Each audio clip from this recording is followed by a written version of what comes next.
بسم اللہ الرحمن الرحیم۔ عزیز طلباء و طالبات، السلام علیکم۔ امید کرتا ہوں کہ آپ سب خیریت سے ہوں گے اور آپ سب کا اردو ادب کے رنگ میں خوش آمدید۔ آج کا جو ہمارا موضوع ہے وہ ہے حفیظ جلندری، اور ہم حفیظ جلندری کا تعارف کریں گے۔ سب سے پہلے ان کی تاریخ پیدائش پر آتے ہیں۔ آپ کی تاریخ پیدائش 1900 ہے۔ اس کے بعد جائے پیدائش آپ 1900 کو جلندھر میں پیدا ہوئے۔ نام آپ کا نام محمد حفیظ، تخلص آپ کا تخلص حفیظ ہے۔ آپ اردو کے ایک مشہور اور مایہ ناز شاعر ہیں۔ آپ نے پاکستان کا قومی ترانہ بھی لکھا۔ ابتدائی تعلیم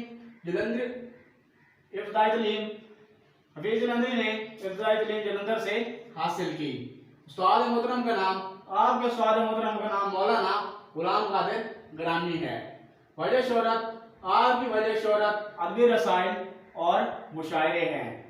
جن مشاعروں میں آپ نے حصہ لیا وہ مشاعرے اور جو ادبی رسائل آپ نے لکھے ان ادبی رسائل کی وجہ سے آپ کو شہرت حاصل ہوگی۔ پاکستان بننے کے بعد 1947 میں آپ پاکستان تشریف لے آئے۔ کلام کی خوبیاں یا شاعری کی خوبیاں، آپ کے کلام کی خصوصیات میں سب سے پہلی خصوصیت جو ہے وہ ہے زبان کی صفائی، دوسری سادگی، تیسری سوز و گداز اور موسیقیت۔ باعث فخر تخلیق آپ نے پاکستان کا قومی ترانہ لکھا جو کہ آپ کی باعث فخر تخلیق ہے۔ قابل قدر تخلیق آپ کی قابل قدر تخلیق میں شاہ نامہ اسلام ہے۔